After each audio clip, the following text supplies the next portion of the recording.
प्यारे साथियों नमस्कार। आज के लिए मैं बहुत अच्छी कहानी लेकर के आया हूँ, डाकिया के जज्बात। तो इस कहानी में आपको बहुत ही बढ़िया इमोशन मिलेगा। तो आइए कहानी को प्रारंभ करते हैं। एक दिन एक बुजुर्ग डाकिये ने एक घर के दरवाजे पर दस्तक देते हुए कहा, चिट्ठी ले लीजिए। आवाज़ सुनते ही तुरंत अंदर से एक लड़की की आवाज़ गूंजी, अभी आ रही हूँ, ठहरो।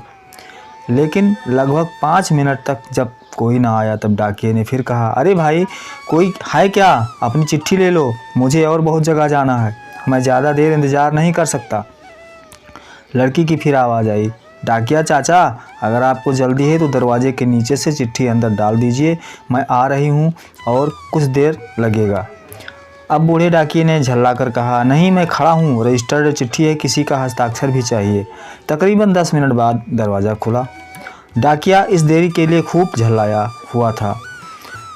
अब उस लड़की पर चिल्लाने ही वाला था, लेकिन दरवाज़ा खुलते ही वो चौंक गया और उसकी आंखें खुली की खुली रह गईं। उसका सारा गुस्सा पल भर में फुर्र हो गया। उसके सामने एक नन्ही सी अपाहिज कन्या, जिसके एक पैर नहीं थे, खड़ी थी। लड़की ने बेहद मासूमियत से डाकिये की तरफ अपना हाथ बढ़ाया और कहा, दो मेरी चिट्ठी। डाकिया चुपचाप डाक देकर और उसके हस्ताक्षर लेकर वहाँ से चला गया। वो अपाहिज लड़की अक्सर अपने घर में अकेली ही रहती थी। उसकी माँ इस दुनिया में नहीं थी और पिता कहीं बाहर नौकरी के सिलसिले में आते जाते रहते थे। उस लड़की की देखभाल के लिए एक काम वाली बाई सुबह शाम उसके साथ घर में रहती थी, लेकिन परिस्थितिवश दिन के समय वो अपने घर में बिल्कुल अकेली ही रहती थी। समय निकलता गया।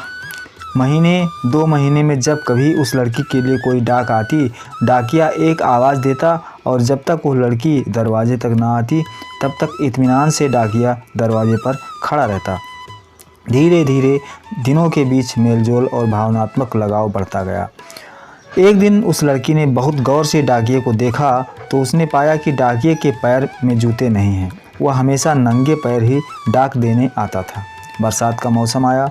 फिर एक दिन जब डाकिया डाक देकर चला गया, तब उस लड़की ने जहां गीली मिट्टी में डाकिये के पाँव के निशान बने थे, उन पर कागज़ रखकर उन पाँवों का चित्र उतार लिया।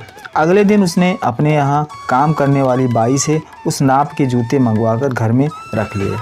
जब दीपावली आने वाली थी, उससे पहले डाकिये ने मोहल्ले के सब लोगों से त्यौहार पर बख्शीश चाही। लेकिन छोटी लड़की के बारे में उसने सोचा कि बच्ची से क्या उपहार मांगना, पर गली में आया हूँ तो उससे मिल ही लूँ। साथ डाकिया ये भी सोचने लगा कि त्यौहार के समय छोटी बच्ची से खाली हाथ मिलना ठीक नहीं रहेगा।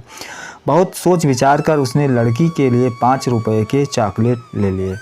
उसके बाद उसने लड़की के घर का दरवाज़ा खटखटाया। अंदर से आवाज़ आई, कौन? मैं हूँ गुड़िया, तुम्हारा डाकिया चाचा, उत्तर मिला। लड़की ने आकर दरवाज़ा खोला तो बूढ़े डाकिये ने उसे चॉकलेट थमा दी और कहा, ले बेटी, अपने गरीब चाचा के तरफ से। लड़की बहुत खुश हो गई और उसने कुछ देर डाकिये को वहीं इंतज़ार करने के लिए कहा। उसके बाद उसने अपने घर के एक कमरे से एक बड़ा सा डब्बा लाया और उसे डाकिये के हाथ में देते हुए कहा, चाचा, मेरी तरफ से दीपावली पर आपको यह भेंट है। डब्बा देखकर डाकिया बहुत आश्चर्य में पड़ गया। उसे समझ में नहीं आ रहा था कि वो क्या कहे। कुछ देर सोचकर उसने कहा, तुम तो मेरे लिए बेटी के समान हो, तुमसे मैं कोई उपहार कैसे ले लूँ बिटिया रानी। लड़की ने उससे आग्रह किया कि चाचा, मेरी इस गिफ्ट के लिए मना मत करना, नहीं तो मैं उदास हो जाऊंगी। ठीक है, कहते हुए बूढ़े डाकिये ने पैकेट ले लिया और बड़े प्रेम से लड़की के सिर पर अपना हाथ फेरा, मानो उसको आशीर्वाद दे रहा हो। बालिका ने कहा, चाचा, इस पैकेट को अपने घर ले जाकर खोलना। घर जाकर जब उस डाकिये ने पैकेट खोला तो वह आश्चर्यचकित रह गया, क्योंकि उसमें एक जोड़ी जूते थे। उसकी आंखें डबडबा गईं। डाकिये को यकीन नहीं हो रहा था कि एक छोटी सी लड़की उसके लिए इतना फिक्रमंद हो सकती है। अगले दिन डाकिया अपने डाकघर पहुंचा और उसने पोस्टमास्टर से फरियाद की कि उसका तबादला फ़ौरन दूसरे इलाके में कर दिया जाए। पोस्टमास्टर ने जब उसका कारण पूछा तो डाकिये ने वह जूते टेबल पर रखते हुए सारी कहानी सुनाई और भीगी आंखों और रूंधे गले से कहा, सर, आज के बाद मैं उस गली में नहीं जा सकूंगा। उस छोटी अपाहिज बच्ची ने मेरे नंगे पाँवों को तो जूते दे दिए, पर मैं उसे पाँव कैसे दे पाऊँगा। इतना कहकर डाकिया फूट फूट कर रोने लगा। तो मित्रों, ये कहानी कैसे लगी? आपके अंदर भावनात्मक जुड़ाव हमेशा होना चाहिए, भावनात्मक लगाव होना चाहिए। शायद ये कहानी आपको पसंद आई होगी। अगर ये कहानी आपको पसंद आई हो तो मेरे इस वीडियो को लाइक कीजिए, अपने मित्रों में शेयर कीजिए। अगर आप नए हैं तो मेरे चैनल को सब्सक्राइब कीजिए। अगर ये वीडियो आप मेरे फेसबुक पेज पर देख रहे हैं तो मेरे पेज को फॉलो कीजिए और अपने मित्रों में भी शेयर कीजिए। तो फिर मिलते हैं किसी नए वीडियो में, किसी नई कहानी के साथ, किसी नए इंटरव्यू के साथ, किसी नए ब्लॉग के साथ। तब तक के लिए राम नारायण शर्मा को दीजिए इजाज़त। नमस्कार, जय हिंद, जय भारत, वंदे मातरम।